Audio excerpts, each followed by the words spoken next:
c'était l'année 1997. J'avais un ami turc, un jeune homme qui pratiquait la photographie.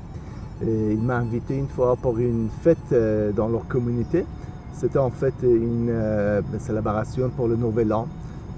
Dans les régions de Turquie, l'Iran, Tadjikistan, Afghanistan, il y a une grande partie de ce genre-là. Ils célèbrent le premier jour de printemps. Mon ami m'avait invité pour aller dans cette fête, adresser le public et parler un petit peu de l'idée, de la philosophie, de Nouvel An. Donc c'était à ce moment-là que j'ai rencontré Najla qui organisait un festival pour présenter les artistes d'origine asiatique pour célébrer en fait le mois de mai comme patrimoine asiatique. How the festival started, wow, that goes back a long time. So in 94-95, Bernard Nguyen approached me about this idea of Asian Heritage Month. I was responding to a visual arts exhibition at Observatoire 4. So he first approached me about this idea of putting people together and presenting Asian artists because there was not really any place for them to go. So artists, they didn't fit in the Maison de la Culture at that time, and from the community it was like too contemporary or it didn't fit either way. So there was a whole political issue with regards to Asian Heritage Month in the same way Black History Month. Et là, dans notre conversation, quand elle me demandait qu'est-ce que j'ai fait dans la vie, j'ai raconté que j'étais un artiste, un peintre. Donc, il a tout de suite exprimé un attrait pour voir mon travail. Donc, prochainement, il est venu dans mon atelier, il a vu mon travail. Il m'a invité pour participer dans l'édition de l'année prochaine, après l'année 98.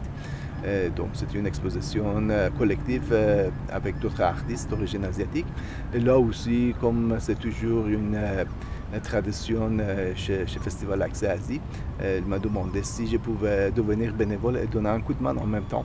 Donc j'ai accepté. Là, j'ai devenu un petit peu le responsable de volet art visuel. J'ai organisé l'exposition, j'ai le monté. Donc voilà, ça passait très bien. Là, à partir de l'année après, il m'a demandé si je pouvais continuer à devenir un membre du festival. Donc j'ai accepté avec grand plaisir. Et là, mon relation avec le festival se développait.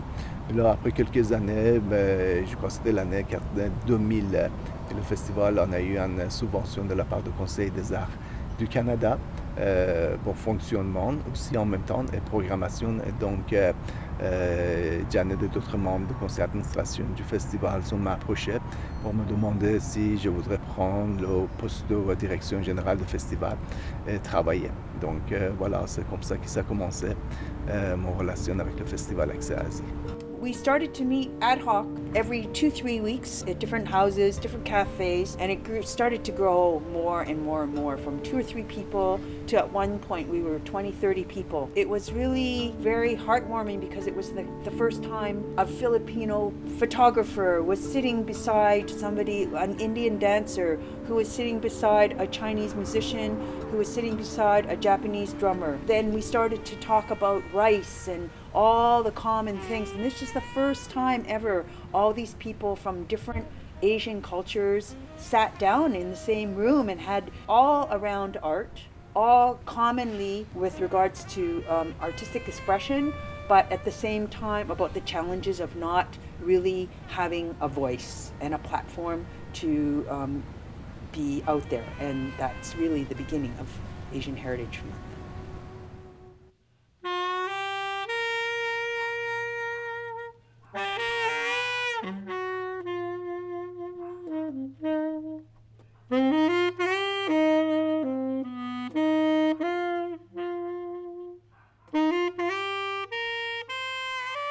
La première édition, wow, ça c'est en 95. C'était Maison de la Culture Côte-des-Neiges. On avait fait un spectacle. On était basé sur un style plus comme style cabaret où on avait eu une pièce de danse, un petit vidéo, un poète. C'était mélangé tout ensemble pendant une soirée.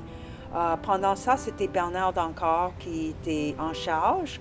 Puis c'est ça que je parle, que j'étais co-fondatrice, parce que c'était avec Bernard Nguyen et Patrice Fauché qui a vraiment travaillé pour organiser ça. Puis on avait toute une équipe qui a aidé pour diriger la première édition. Et après ça, Bernard qui step down et j'ai pris la place. Mais c'est vraiment grâce à la ville de Montréal, avec les maisons de la culture, qu'on était capable de survivre comme ça, parce que pendant tout ça, ça n'existe pas les subventions. ジャネット・ラムさんがフェスティバル・アクセアジを設立したんですけども、それから始めたんですね。もう17年16年フェスティバルの邪魔してるの。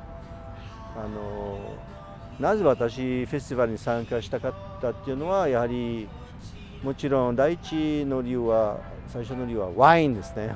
かなりワインがもうたくさんいつもミーティングでワイン飲みながら、ミーティングを楽しんだので、あとはやはり食べ物かな食べ物だね。そして芸術が最後かな。芸術が3番目の理由になるんですけど、それでもう16年17年経ったんですね。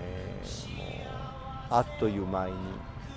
それが私と、フェスティバルアクセアジの関係です。そのきっかけというか、ワイン、食べ物、最後に芸術あと音楽、家庭にギターとか、ブラジルのパーカッションとか家庭にやってるので、それだけです。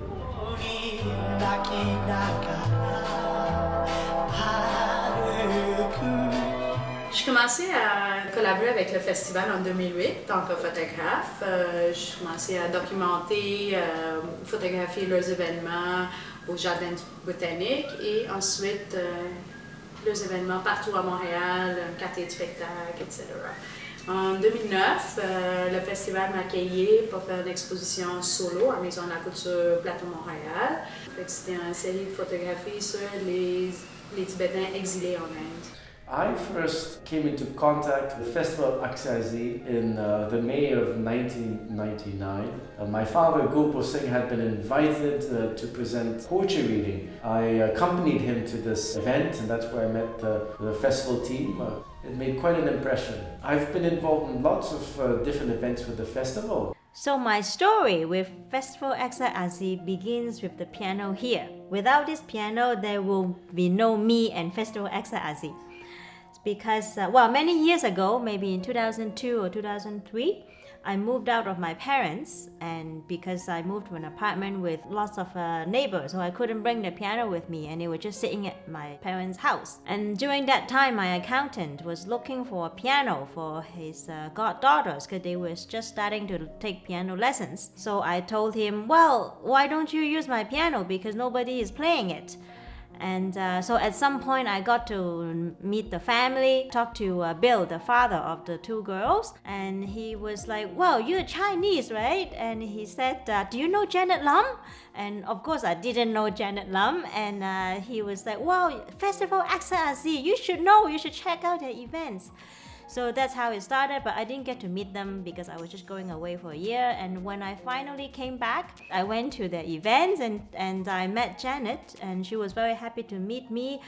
And she was happy to meet new people always. And right away, she got me involved as a volunteer. I'm also part of the steering committee, le membre du comité de direction. Alors, ça me fait plaisir de voir la progression puis l'évolution de notre festival. Et je suis très fière d'être une partie de ce festival et de célébrer le 20e anniversaire ensemble.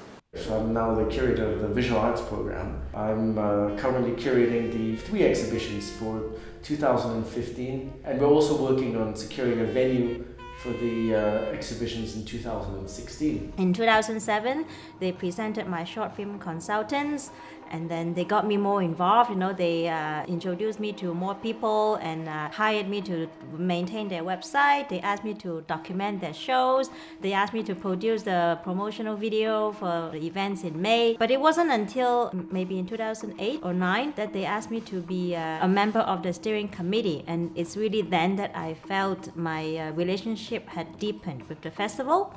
And since last year, I've been on the board of directors now. So next year is the festival's 20th anniversary, and I'm very excited to be embarking on a special audiovisual project with vidéaste Florence. I'll be doing the photographic capture, and Florence is going to be doing the video capture. The idea is to photograph and capture in video 20 artists that have collaborated with the festival over the last 20 years.